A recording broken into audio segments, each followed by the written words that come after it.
அத்திக்க கொள்ளலாம். ஆசாசியா ஒரு செயின் வாங்கினா பேங்க்ல கொண்டு போய் கஷ்டம் சொல்லி வச்சணும். அது விற்கிறேங்கிறாங்கண்ணா. உங்க நகை எங்கேயும் போகாது.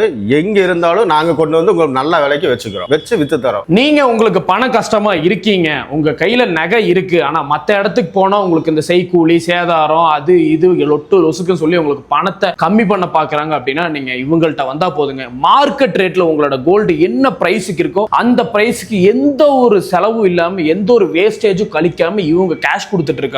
அது மட்டும் இல்லாம நீங்க பேங்க்ல கொண்டு போய் உங்களோட பொருளை கொண்டு போய் வச்சு அடமானத்துக்கு வைக்கிறீங்க அப்படின்னா பேங்க்காரன் கொஞ்ச நாள் ஆனதுக்கு அப்புறம் உங்க நகையை நாங்க விற்க போறோங்க நீங்க மீட்டல அப்படி சொன்னேன்னா அது இவங்கள்ட்ட வந்து சொன்னா மட்டும் போதும். இவங்களே அந்த பணத்தை கொடுத்து அந்த நகையை எடுத்து இவங்க பெஸ்ட் பிரைஸுக்கு அந்த நகையை சேல் பண்ணி எக்ஸ்ட்ரா பணமும் இவங்க தராங்க. அது மட்டும் இல்லாம எங்க சர்டிபிகேட் கம்பெனில நம்ம கொடுக்க நகையெல்லாம் பியூரிட்டி செக் பண்ணி அதுல என்ன வெயிட் இருக்கோ அந்த வெயிட்ல எந்த ஒரு வேஸ்டேஜுமே கழிக்காம ஜிஎஸ்டி பில்லோட இவங்க கொடுத்துட்டு இருக்காங்க. இவங்களுக்கு ஆல் ஓவர் இந்தியால 120க்கு மேல பிரான்ச்சஸ் இருக்கு. அதுவே நம்ம கோயம்புத்தூர் 100 அடி ரோடு கல்யாண் ஜுவல்லர்ஸ் பக்கத்துலயும் கணபதியிலையும் ஹோப்ஸ்லயும் டவுன் ஹால்லயும் காஸ்கட் ரோட்லயும் 5 இடத்துல இவங்களுக்கு பிரான்ச்சஸ் இருக்கு. மறக்காம நம்ம ஃபாலோ தேடி விட்டுருங்க. போயிட்டு வரேன். டாடா.